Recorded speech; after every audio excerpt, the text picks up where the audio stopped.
구슬동자 윤도령,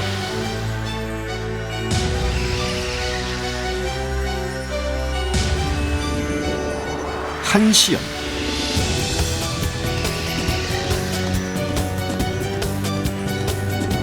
성신황,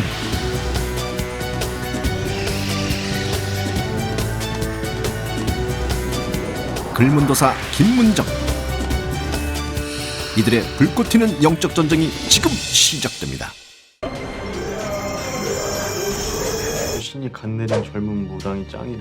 옛날에나 되게 가치가 있었지 신내림 애기들이 수백 명이 탄생하고 있어요. 애동들은 막 찔러버린다는 거지. 그 상남자 입장에서는 좀 시원하다? 시대 용어도 모르잖아요. 설법도 모르잖아요. 뭐를 알아. 아무것도 모르는데. 무당도 매일 24시간 동안 최고의 컨디션을 유지할 수는 없어요. 삿대질을 하면서 당신 내가 혼났다. 선생님 섹스는 언제 해봤어요? 자유행위를 한다든지 점사 볼 수 없죠. 귀신은 달래서 보내면 된다. 뭐 타로 테마를 하냐. 일부러 테마를 안 하는 무당도 있다고 하는데 하고 싶어도 못하는 무당 선생님도 계시고 따라하시는 분들도 많은데요.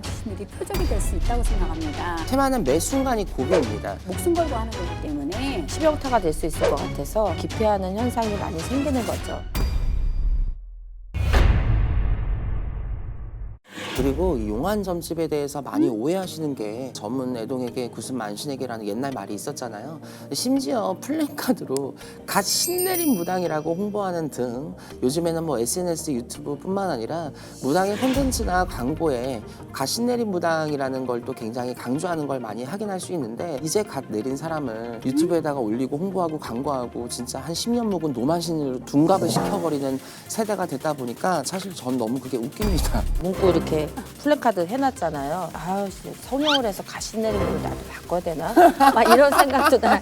영업이야 할 수 있다고 치겠는데 신의 용어도 모르잖아요. 신에 관계되는 걸 뭐를 알아. 아무것도 모르는데 7, 8년 정도는 묵어줘야 선생님들하고 어떤 소통도 하고 신의 법도도 좀 외우고 이러기 때문에 제가 그렇다고 뭐 가신 내린 사람들을 무시하거나 이거는 아닙니다. 거기를 가지 말라는 것이 아니라 기준점이라는 것은 조금은 있어야 되지 않을까 싶어요. 어느 정도 연차가 있는 무당들은 상담자의 이제 감정이나 그 상황을 생각해서 이제 설명을 지혜롭게 해주잖아요. 우리들은 예를 들어서 관제수가 있다 이런 식으로 이제 우리 용어를 아니까 말을 갖다 순화적으로 이야기를 하는데 예를 들어서 애동들은 도둑놈이야 이런 식으로다가 이제 막 찔러버린다는 거지. 그게 이제 상담자 입장에서는 좀 시원하다 내지는 나오는 대로 신이 그냥 말을 뱉어주는 거니까 그게 더 정확하다 이렇게 생각하는 게 있지 않을까. 상담자들도 사실 이제 너무 날고 계신 분들이 많다 보니까 무당이 하는 말이 흘린 공수인지 진짜 이게 팩트인지를 알잖아요. 그래서 무당들의 형식적인 점사에 지친 분들이 사실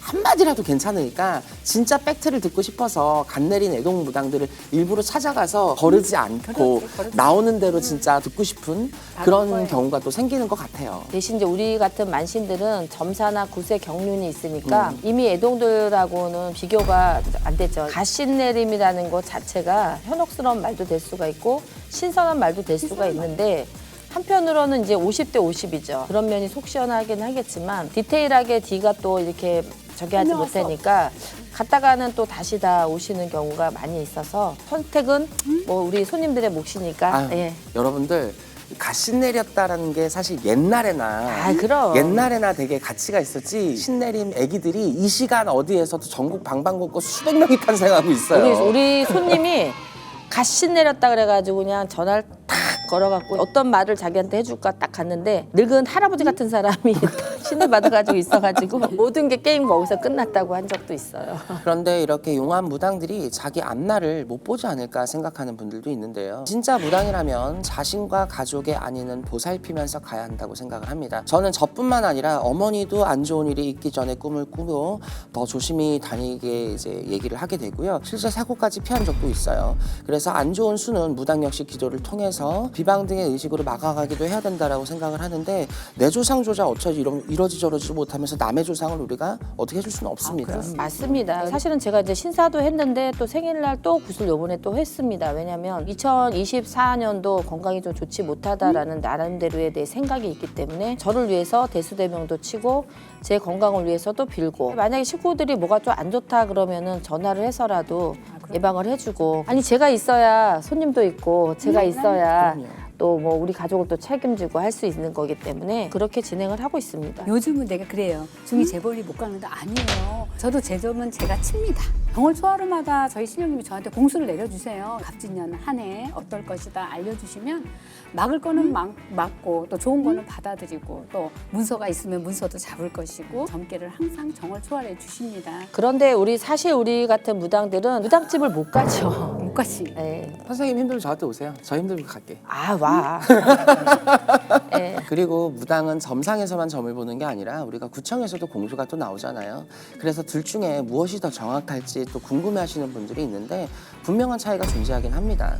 공수는 또 신명의 말을 전달하는 것이고 점사는 또 기륭 화복을 얘기해주는 전반적인 일이기 때문에 사실 우리가 점상에서 공수와 굿할 때 어떤 공수는 전혀 다르다라고 알고 계시면 좋을 것 같아요. 신당에서 보는 점사는 무당의 전한 신명님들이 봐주는 공수이고 굿당의 도당 신명 또 팔도명산의 신명, 용왕신명 등등 모든 만신령님을 모시고 하는 굿이라 구청에서 나오는 공수가 깊이가 있지 않을까. 그쵸. 전안에서는 이제 진찰을 한다면 구청에서는 배를 갈라서 수술하는 거와 같기 때문에 그렇게 생각하시면 여러분들께서 이해가 좀 더 되지 않겠나 싶습니다. 전 볼 때는 이러잖아요. 그냥 뭐 아이가 성격이 뭐 내성적이네, 뭐 자신감이 없네 이렇게 하지만 또 굿을 딱 할 때는 왜 자신감이 없는지 조상에 뭐가 씌였는지 뭐가 되는지 어떤 그러니까 해법이 나온다라고 보시면 되고 그래서 솔루션이라는 거를 한다라고 생각을 한다 그러면 더 정확한 내용의 많은 정보를 들으실 수가 있는 거죠. 무당도 사람이기 때문에 네. 24시간 동안 최고의 컨디션을 유지할 수는 없어요. 그럼요. 몸이 아프거나 피로가 쌓였을 경우도 있는데 그래도 최대한 집중해서 우리가 점사를 보려고 노력은 합니다. 그러나 도저히 점사를 볼 수 없는 상태일 경우에는 미리 양해를 구하고 상담 날짜를 연기하거나 당연하죠. 불가피한 경우에는 100% 함부로 그냥 진행을 해드리고 마무리를 짓어요. 그런데 전 술집에서는 점사가 안 나오더라고요. 그게 무슨 말이냐면 예전에 일본의 신도가 술집을 하는 분이었어. 점사를 보러 술집으로 간 거야. 그곳에 술들도 먹고 담배도 피고 하잖아요. 그러니까 내가 술이 취하는 것처럼 머리가 어지러지고 담배 냄새와 그 외에 술집에서의 매캐한 이상한 냄새 또 그들은 또 술을 한 잔 먹었잖아. 그러니까 옳은 말인데도 뭐 농담 비슷하게 받아들인다든가 이렇게 하니까 제가 왜 이곳에 와서 신명을 청해서 점을 본다 했을까 너무 속으로 죄송합니다 하면서 목소리까지 막 쉬더라고요. 그래서 점사가 잘 안 나오면서 솔직히 말해서 너무 힘들었어요. 상담자의 질문이 너무 황당하거나 무당을 테스트라고 하러 온 경우가 있어요. 심지어 이런 말도 있어요. 뭐 선생님 섹스는 언제 해봤어요? 뭐 이렇게 남자가 와서 뭐 묻는다든지 부인하고의 관계를 뭐 나한테 얘기를 한다든지 나 이러면은 점사 볼 수 없죠. 예를 들어서 내가 모신 신령님이 화가 나면 점사가 안 나오는 거죠. 맞아요. 자기 외동딸이 언제 결혼하는지를 봐달래요. 그래서 저는 그 애가 34살이었어요. 근데 저는 점사가 36살에 결혼한다고 하니까 이 어머니가 벌떡 일어나더니 막 손가락질을 하면서 삿대질을 하면서 우리 딸이 왜 36에 결혼을 하니 지금 이름 있는 결혼정보업체에 지금 이제 등록을 해놓고 지금 변호사나 의사들하고 맞서를 보고 있대. 내 딸이 아주 대단한 애라는 거지. 그런데 결혼을 갖다가 그렇게 36에 늦게 하냐. 그러니까 당신 정체는 틀렸다. 막 이렇게 화를 내시니까 진짜 신에서도 화가 나고 뭐라고 설명할 수는 없었어요. 그래서 제가 돈을 이제 내주고 그러고서 이제 돌려보냈는데 3일 동안 점사가 안 나올 정도로 너무 자괴감에 빠지더라고요. 그리고 용한 점집이라고 하면 점사 능력뿐만 아니라 굿 능력도 중요합니다. 굿 중에서도 특히 퇴마굿으로 무당의 능력을 평가하기도 하는데 요즘에는 퇴마굿을 안 하거나 못하는 무당도 많고 심지어 이제는 퇴마 관련 콘텐츠가 조금 점점 줄고 있는 현실이죠. 저희는 많은 경험과 연륜을 통해서 각자만의 테마 방식을 보유하고 있는데요. 저는 이제 저희 할머니가 사용했던 금강저가 있어요. 금강저에다가 또 침을 심어서 손바닥이나 얼굴에다가 부적을 쓰는 테마 방식을 주로 좀 많이 사용을 하고 있습니다. 저도 똑같이 금강저나 금강침 종류가 굉장히 많은데 제 손에 노공혈로 한 번, 또 사례자의 맥이 뛰는 부위에 한 번 이런 식으로 찌르는 방법과 해당 침으로 심부적을 온몸에 새기거나 사례자 목이나 혈자리에 새기면서 말피나 닭피 등 혈을 이용해서 심부적을 그리는 방법으로 추가 의식도 병행을 하고 있어요. 저는 사례자 몸에 실려있는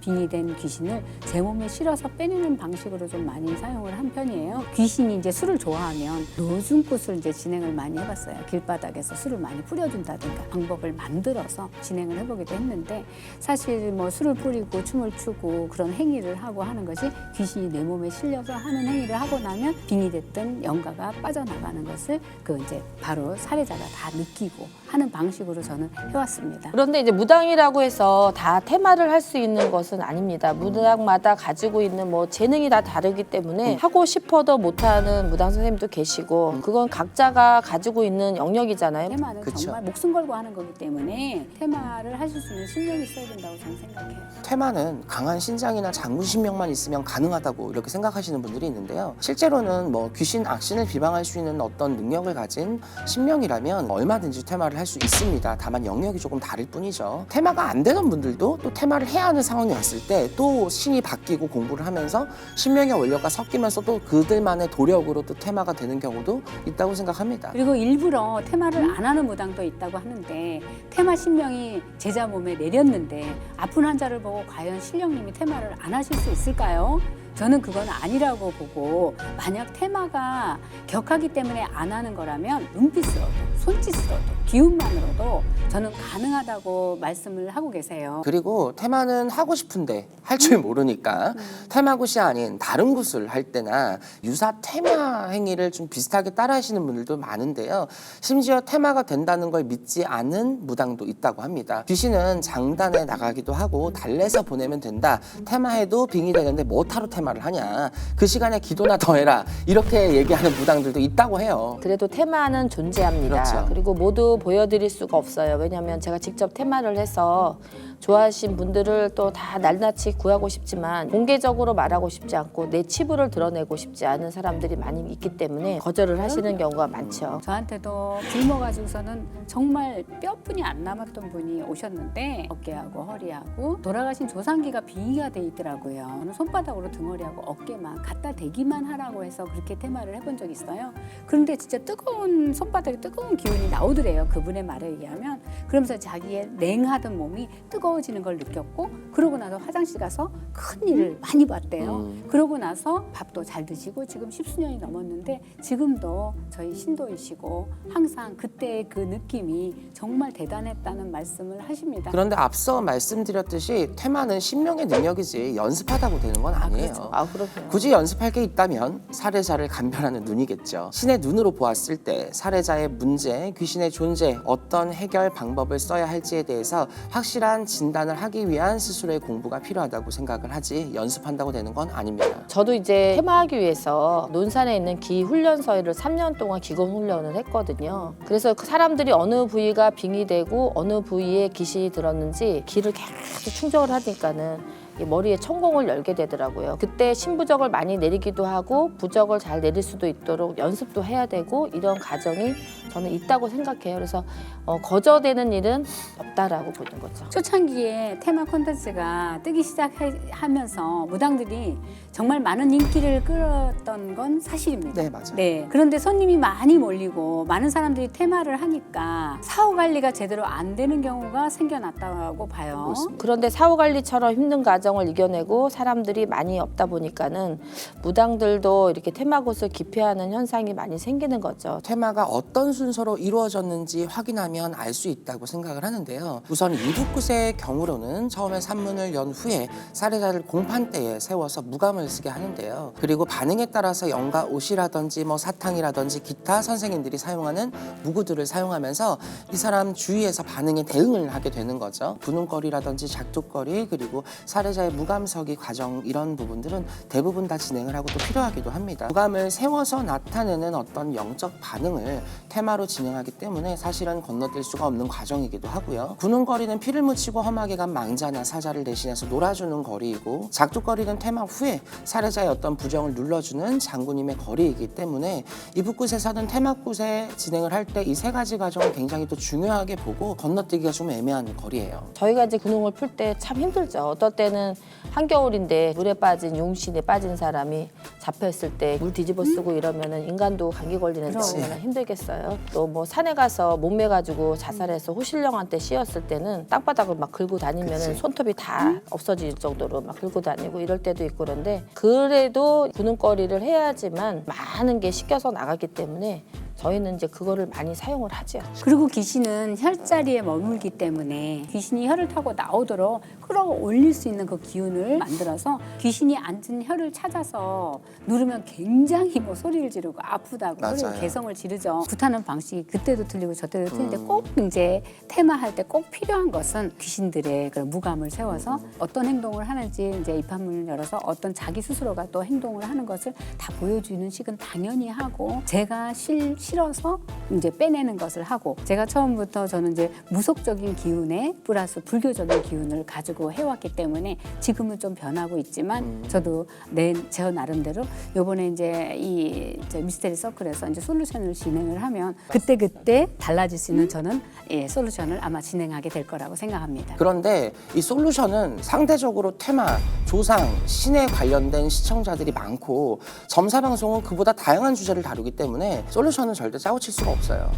점사방송처럼 연기자 써서 모자이크 하거나 화내고 욕하는 자극적인 부분만 편집을 할 수 없는 게 바로 테마 솔루션 방송이라고 생각을 합니다. 일반인에게는 귀신이 눈에 보이진 않지만 테마가 잘 됐는지 확인하는 방법이 있는데요. 저는 테마가 되셔서 오시는 분들 보면은 육안이 굉장히 맑아지잖아요. 그리고 또 얼굴에 또 식구 같은 것도 거의 없어지고 그다음에 혈액순환도 잘 되고 자연스럽게 웃고 말도 잘하고 또박또박 잘하고 그런 거 보기 위해서 우리도 또 테마도 하고 그렇죠. 보람도 느끼는 거죠. 그리고 빙의 됐을 때 귀신잠을 자고 귀신밥을 먹던 사람이 테마 후에 잠을 몰아서 자거나 허기를 느껴서 밥을 또 많이 드시게 되는 경우 개운한 느낌을 받았을 때 손목을 끄거나 스스로가 표적을 받아서 스스로가 테마가 됐다라고 느껴질 만큼 얼굴에 미소가 띄어지거나 화색이 돌 때 이런 여러 가지 경우를 여러분들이 스스로 판단을 해보셨을 때 비로소 테마가 이루어졌구나라는 것을 확인할 수 있는 어떤 용도이기도 합니다. 그리고 살해자들의 눈빛을 보면 동공이 풀려있던 사람이 테마가 잘 되면 눈빛이 살아나죠.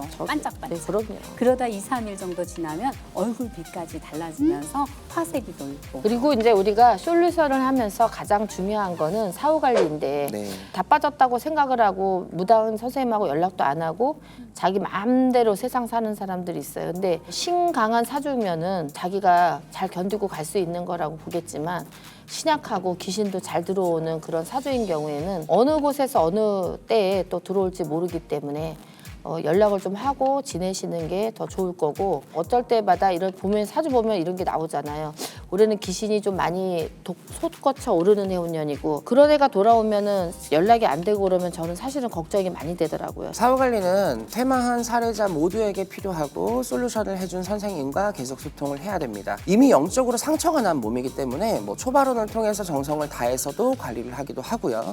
또 저 같은 경우는 술을 먹거나 성관계를 하는 것도 일정 기간은 금지시킵니다. 그리고 만약 테마를 했으니까 이제 알아서 되겠지 이런 식으로 그냥 세상 낙락하면서 사시는 분들이면 안 됩니다. 그런 마인드를 갖는 분들이라면 테마를 하더라도 재발을 해도 저는 절대 제 솔루션을 하지 않아요. 그리고 테마를 했는데 금기 사항을 어겼다면 오히려 더 많은 귀신들이 표적이 될 수 있다고 생각합니다. 사후 관리는 평생 이어간다면 더할 나위 없이 좋겠지만 그래도 10년 정도는 돼야 자기의 기운도 좀 솟구쳐 오르고 자기의 어떤 습관도 좀 좋은 습관으로 변해질 것이고 그러니까 몸에도 좋은 습관으로 배어져 있어야 나쁜 습관은 버려지니까 좋은 영향이 있지 않을까 네. 저는 그렇게 생각합니다. 네, 맞습니다. 저희가 지금까지 용한 점집은 무엇인지 알려드렸는데요. 저희도 물론 용한 무당들이지만 시청자분들이 참고하면 좋을 용한 점집 찾는 방법을 알려드리겠습니다. 첫 번째, 내가 온 이유를 알고 점사를 잘 보는지. 두 번째, 무작정 굿을 권하는 것이 아니라 굿을 해야 하는 이유에 대해서 상담이 잘 이루어졌는지. 세 번째, 생계가 힘들어서 무당이 트잡, 쓰리잡을 뛰진 않는지. 네 번째, 점사가 와닿아서 무당에 대한 믿음이 스스로가 잘 생기시는지. 우선 이 네 가지 상황을 잘 고려만 해보셔도 용한 점집 잘 찾을 수 있을 것 같습니다. 특히 테마 같은 중대한 문제는 꼭 충분히 고민한 후에 결정하셔야 됩니다. 그 무당이 어떤 무당인지 어떤 방법으로 테마를 하는지 유튜브를 통해 간접적으로도 확인하고 그냥 무조건 테마한다고 해가지고 가서 그냥 돈부터 내놓고 후회하는 일은 없으셔야 될 것 같습니다. 그리고 무당인 사람만 맹목적으로 믿지는 마세요. 여러분들의 길을 안내해주는 사람이지 모든 걸 순간순간에 무당하고 함께 할 수는 없습니다. 그래도 미스테리 서클에 출연하는 선생님들의 연금은 제가 보장하니까 믿고 찾아주시면 좋으실 것 같습니다. 그럼 저희는 다음 시간에 더욱 새로운 이야기로 돌아오도록 하겠습니다. 감사합니다. 감사합니다. 감사합니다. 신엑소시스트에서 빙의로 고통받는 사례자를 제보받습니다. 사례자의 제보 상황에 따라 방송 시기가 변동될 수 있으며 사례자의 얼굴은 공개됩니다.